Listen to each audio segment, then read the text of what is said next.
Tried out for the Tigers. I had no skates, no equipment. They got skates and everything for me. Made the team, and that was the start of my career. I was fortunate to make the All-Star team in the Western Hockey League, and got a chance to go to Calgary, play for the Calgary Stampeders in the old Western Hockey Professional League. There was a lot of older players that had come down from the National Hockey League, so they give you a lot of insight to the game and what to think of. You know, I went to Chicago's camp, and they sent me down on 48-hour recall, and I talked to one of the players in Calgary, and he said he'd been on 48-hour recall for 5 years.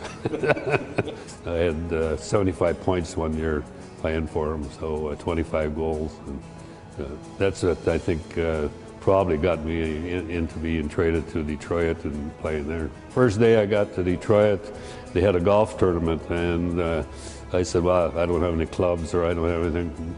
Gordie Howe, this is the guy you've idolized their whole life, comes up and says, I can't go today. He says, what size shoes you wear? I said, well, 10. He said, mine will fit you. He said, you can take my clubs. And this is a guy, superhero, and it was just like he'd known all his life.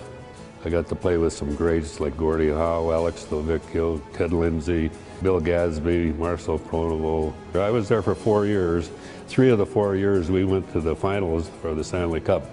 We lost out to, I guess the most famous one was Bobby Bond with a broken ankle scored in overtime to beat us. My career was cut short by an eye injury, but I had 4 good years there, and then I was able to stay in hockey in Detroit for another 10 or 12 years.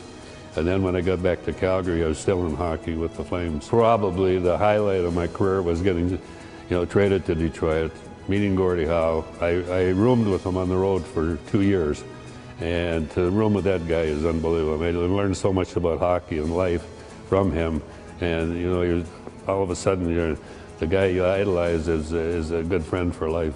When I was young, 15, 16, in Lethbridge, I probably figured I'd be working either in the coal mines or the brewery, and the breaks came, and all of a sudden you get to see the world, and not many people get to do that.